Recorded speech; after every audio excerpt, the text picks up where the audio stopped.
I'm here with Sam Olson, Field Office Director for the St. Paul office, and Ron Patello, Senior Advisor to the Commissioner of Customs and Border Protection, Border Patrol.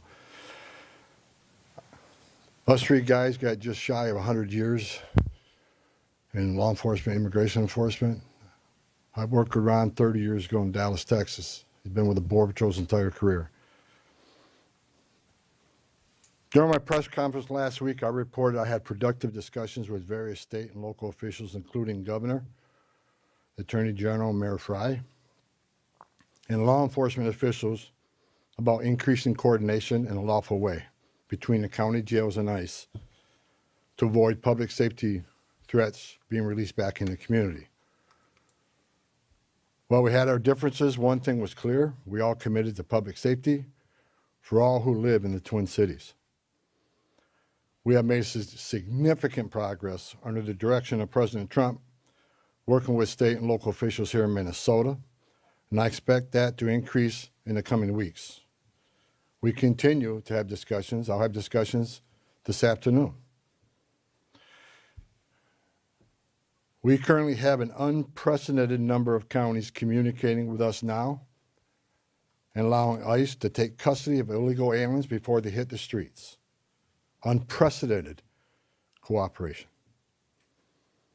And I'll say it again. This is efficient, requires only 1 or 2 officers to assume custody of a criminal alien target rather than 8 or 10 officers going into the community and arresting that public safety threat. This frees up more officers to arrest or remove criminal aliens. More officers taking custody of criminal aliens directly from the jails means less officers on the street doing criminal operations. This is smart law enforcement, not less law enforcement. It's safer for the community, safer for the officers, and safer for the alien.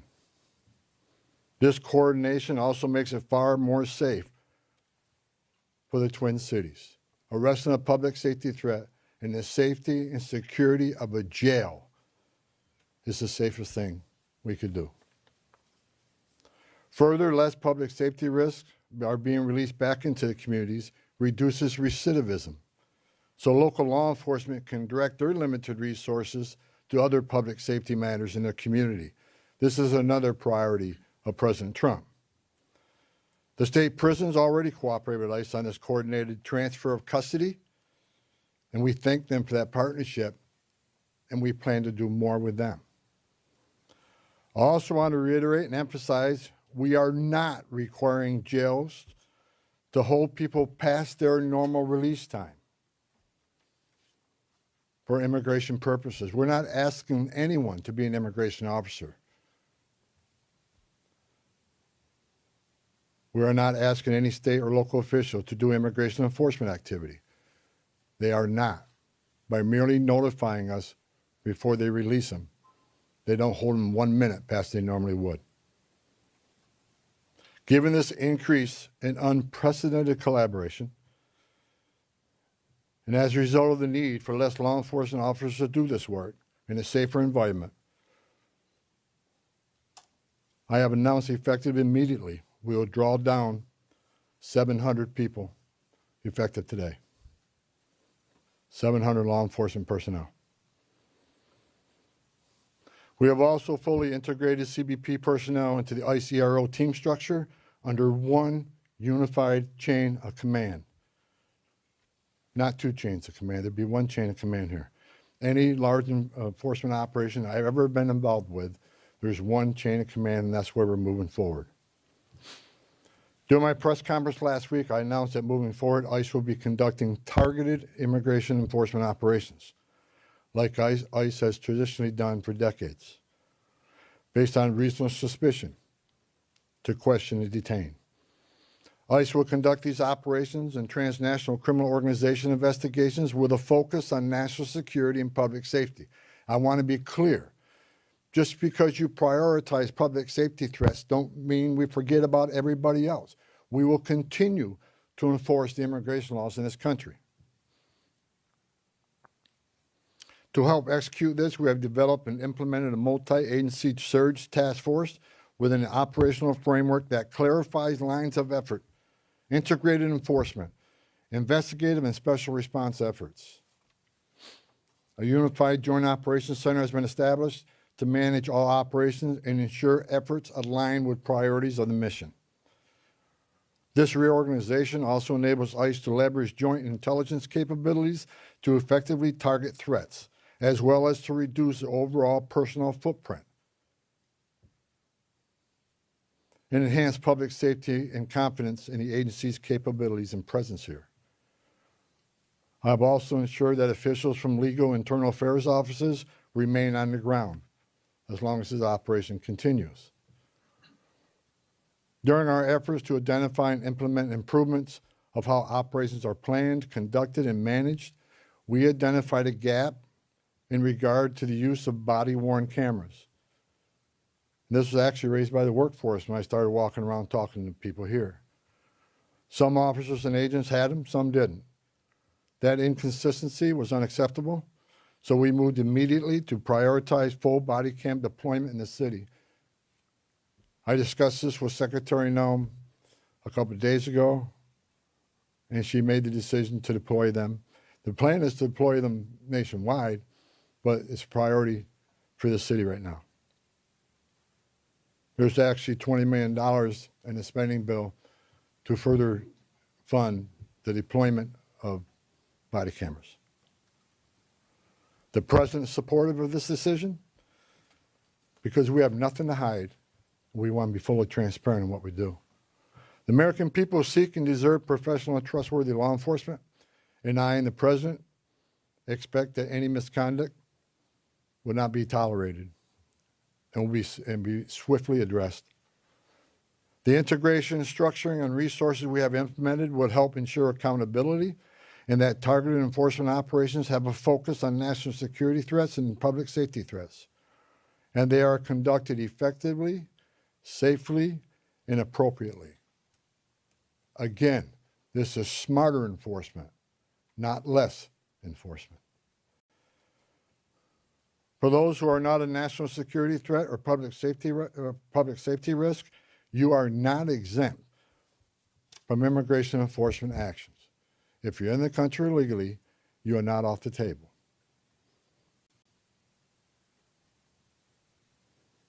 And let me be clear, President Trump fully intends to achieve mass deportations during this administration, and immigration enforcement actions will continue every day throughout this country. President Trump made a promise, and we have not directed otherwise. I heard rumors we have, untrue. Given that many public safety threats on our communities, many of which poured across the border during the Biden administration, it makes sense to prioritize public safety risk right now. Again, prioritization doesn't mean you forget about everybody else. But we have a criminal here and non-criminal here. The criminal has to be arrested first because they're the biggest threat to the community. My goal with the support of President Trump is to achieve a complete drawdown and end this surge as soon as we can. But that is largely contingent upon the end of the illegal and threatening activities against ICE and its federal partners that we're seeing in the community. We will not draw down on personnel providing security for our officers. I will not let our officers be put at risk. So we will not draw down on personnel providing security and responding to hostile incidents until we see a change in what's happening with the lawlessness of the impeding and interfering and assaulting of ICE and Border Patrol officers. It is against the law to forcibly assault, resist, oppose, impede, intimidate, and interfere with federal law enforcement, including ICE officers and Border Patrol agents. Doxing law enforcement to threaten them and their families because they're executing their sworn duties to enforce immigration law that Congress passed is unacceptable. And it's shameful and incomprehensible to me that this unlawful and threatening behavior is being tolerated by anyone. As far as what I saw yesterday with the roadblocks being set up, you're not going to stop ICE. you're not going to stop Border Patrol. The only thing you're doing is irritating your community and want to go get groceries or pick their children up or whatever. I talked to the chief of police, and he committed to taking swift action on those illegal roadblocks. They're illegal. We shouldn't tolerate them. Again, a complete drawdown is going to depend on the cooperation, continued cooperation of local and state law enforcement, and the decrease of the violence, the rhetoric, and the attacks against ICE and Border Patrol. The federal law enforcement personnel, ICE and CBP, and other partner agencies are patriots. And they've carried out their duties patriotically, with integrity, with professionalism, and compassion. I've said this many times, these men and women don't hang their heart on a hook when they come to work.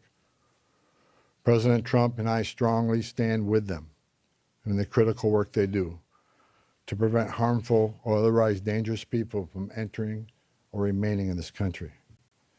As part of the surge operation here, numerous criminal aliens have already been arrested. We've arrested 14 people who had homicide convictions, 139 people with sex-related offenses, 28 gang members. Correct me, 139 assault convictions, 87 sex offenses, 28 gang members have been arrested, just to name a few. We're taking a lot of bad people off the street. Everybody should be grateful to that. Who in their right mind would want these dangerous criminals walking around their communities? Everyone has a constitutional right to peacefully protest. President Trump and I, we completely support that. At the same time, professional law enforcement officers should and need to be able to perform their sworn duties without being harassed, impeded, or assaulted. I want anyone to report instances of alleged misconduct or wrongdoing. There's a way to report that. The Trump administration is taking violations of 18 U.S.C. 111, which is assaulting, impeding, interfering. We're taking that seriously. If you violate the law, you will be federally prosecuted. In the past month, 158 people have been arrested for violation of 111. 85 cases have been already accepted for prosecutions. The rest remain pending. We've had 9 indictments of those who raided the church, and additional cases are being worked. Additionally, I've been saying this for almost a year now. Hateful, extreme rhetoric against ICE personnel is completely unacceptable. Please stop. I said back in March of this year, if the hateful rhetoric didn't stop, I was afraid there would be bloodshed. And there has been. President Trump and I, Secretary Noem, none of us want to see any bloodshed. It is no doubt encouraging and inciting certain people to violate the law, wanting to harm, and actually harm law enforcement, and their families, is unacceptable. I want to say I appreciate the discussions had with the governor, Mayor Fry, and the Attorney General.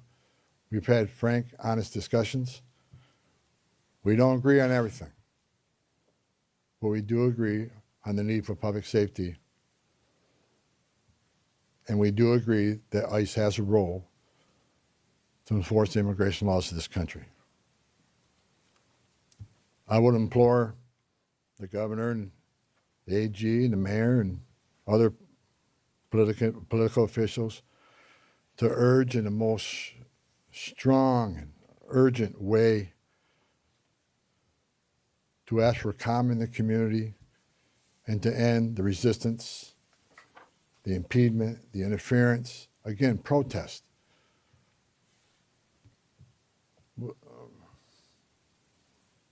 But stop impeding, stop interfering, stop violating the law, because we will arrest you. In closing, President Trump and I would like to thank the men and women of ICE, Border Patrol, and other federal agencies on the ground here for your dedication to the oath you swore to enforce the federal laws and promote public safety through the work you do. That hasn't been easy. I know the sacrifices you made. I know the sacrifices your families make. I know your families worry about you every day. I know you've been away from birthdays and anniversaries and holidays. I appreciate every one of you. I wore that green uniform. I love the United States Border Patrol. I was an ICE agent. I know the job you have. I know the tragedies you've seen. The President is with you.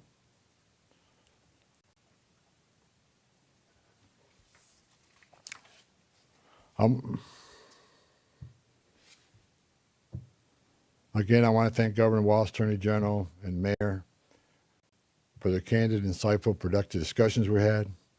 Again, I'm not saying we agree on everything, but I think we all already accomplished great things in Minnesota. I am optimistic we will achieve even more in the coming days to make this city safer. I would also like to thank the numerous local law enforcement officials I was able to meet with the last 9 days since I arrived here. I appreciate hearing from local law enforcement, their perspective on what's happening. I appreciate the desire to enhance communications between their agencies and our agencies, and that communication has been vastly improved. I truly appreciate your commitment to respond to federal law enforcement in a time of need. Every chief I talked to, every one of them, promised to respond to any public safety issue when our officers out doing their sworn duty and people start crossing the line and there start impediment, interference. Every police chief has committed to doing their job and enforce public safety. We talked to a lot of sheriffs throughout the nation. We have unprecedented cooperation. I've yet to talk to a sheriff that said no. There's still more sheriffs we are in discussions with and talking to, but I have not heard no. I think they want to do the right things for the communities too. Lastly, I'd like to thank President Trump for his steadfast leadership and commitment to law enforcement, public safety, and prosperity.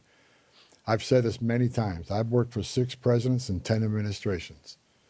When it comes to public safety, border security, immigration enforcement, no one's done it better than President Trump.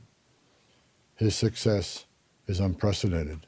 Later on today, Secretary Noem is having a press conference on our southern border, the most secure border in the history of this nation, because of the leadership of President Trump and the men and women over there wearing a green uniform.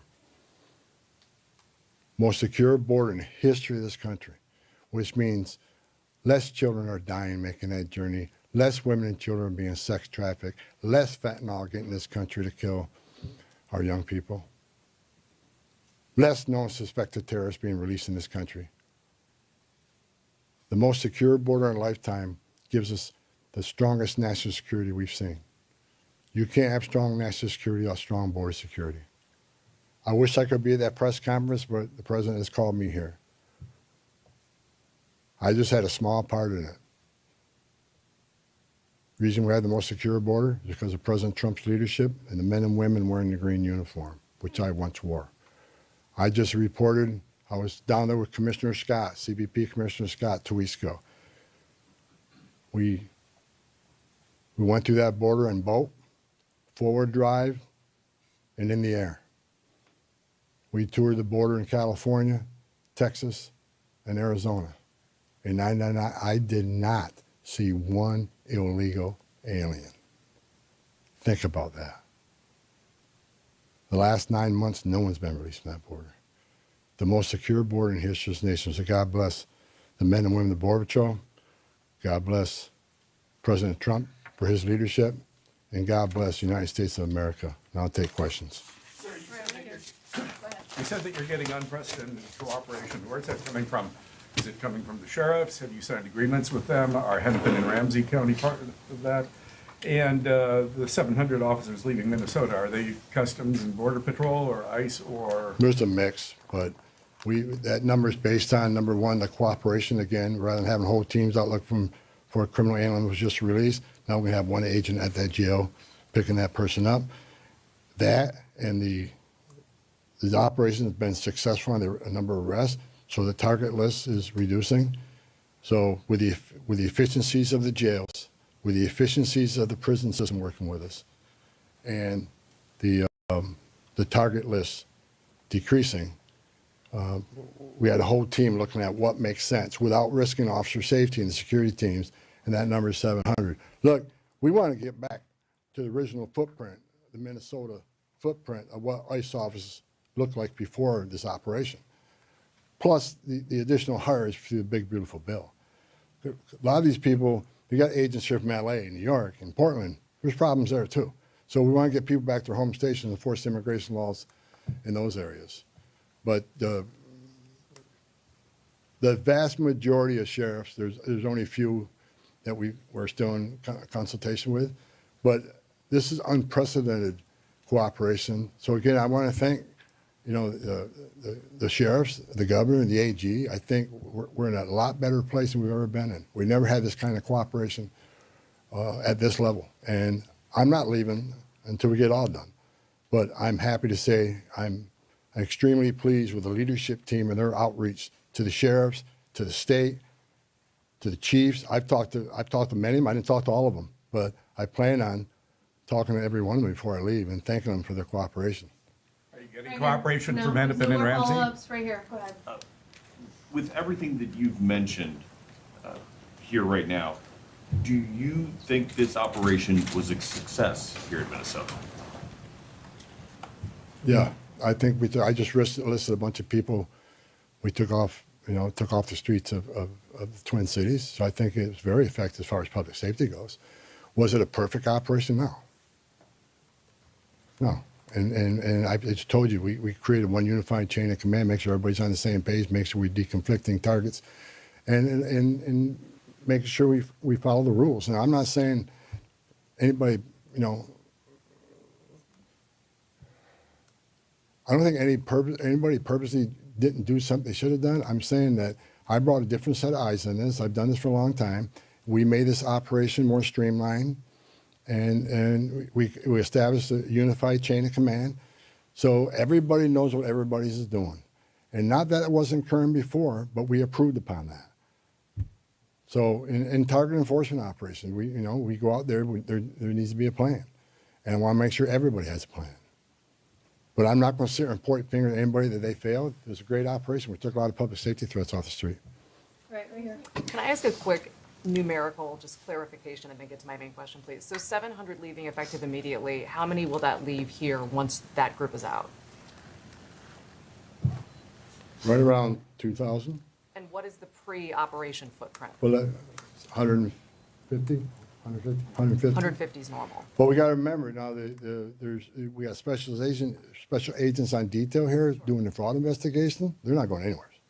They're going to finish their job. I'm talking about immigration enforcement efforts. Understood. So then my main question, we've talked to people who say they're protesting not the arrests of people with criminal backgrounds, but things like broad ICE patrols, random citizenship checks of people of color, and the detainment but no charges of U.S. citizens. So have you committed or will you commit to officers on the ground here ceasing those actions? What I have made clear, we're doing targeted enforcement operation. When we leave this building, we know who we're looking for, where we're most likely to find them, what their immigration record is, what their criminal record is. But as we continue to be forced in the communities, when we go to arrest that criminal target, if we find an illegal alien there, they're coming. We're not going to turn a blind eye to illegal immigration. That's why this partnership and this coordination is so important. We'd much rather work in the safety and security of jail. Look, I go to bed every night wondering if every one of our officers go home safely. I also am concerned that every person we're looking for is taken into custody safely. The best way to do that is to have a target enforcement operation, a well-planned operation. That's the way we've done it for decades. So should we expect to see no more of that? Pardon me? Should we expect to see no more of those citizenship checks? I have directed target enforcement operations, and we'll hold our officers to the highest standards. These are professionals. Again, I wish every one of you would put that gun on your hip, put that Kevlar vest on, and go out there and put up what they put up with. Considering the hate, the rhetoric, the attacks, I think they performed remarkably, and I'm proud of them. We came here, President Trump sent me here. I didn't ask to come here. President Trump sent me here to help de-escalate what was going on. We're not surrendering our mission. We're not walking away from our mission. We're just making this more effective and more smart. This is smart law enforcement. Smart law enforcement makes it safer. Right. Realistically, how much work is there left to do here? And with this unprecedented cooperation, how long could this take, best case scenario in your eyes, to get the job done? Look, I said it. We want to get out. We want to get back to the normal operational footprint here, but that depends on the people out there putting up illegal roadblocks. That depends on people that want to intimidate and interfere and put hands on ICE officers. Tone down the rhetoric. Stop violating the law and impeding and interfering with us, and the drawdown be quicker. I still got more discussions to have with some local law enforcement officers looking for their cooperation. The more cooperation we get, the less rhetoric and hate we see, and the less attacks means we can draw down even more quicker. So, you know, a lot of this has to do with assistance from the community. We want to get these men and women home. They got a job to do at home, and I think we come a long ways. I'm actually, yesterday afternoon I was sitting on my chief of staff, I'm actually amazed at the cooperation and agreements we already talked about and the willingness to work with us. We're doing better than I ever thought we would, seriously. And I'm excited about getting back to the business of enforcing immigration law without without arresting people for 111 for interference and impeding. We just want to do what we've done for 30 years, 40. I've done this 40 years. We want to get back to doing the job, and that's what we plan on doing. And we're not. I want to keep this because I keep hearing it and hearing it and hearing it. We're not surrendering the president's mission on a mass deportation operation. If you're in the country illegally, if we find you, we'll deport you. But this is about target enforcement operation, and that's what we're going to be doing. Last question, go ahead. You've been talking about these filter blockades. People, just regular people, protesters are checking IDs, they're running people's plates, and they're not letting people who they think are ICE agents through. But we've seen Minneapolis Police Department roll by and ask these protesters, are they doing okay? And they let these things stay up for extended periods of time. What do you make of MPD's lack of action on this matter?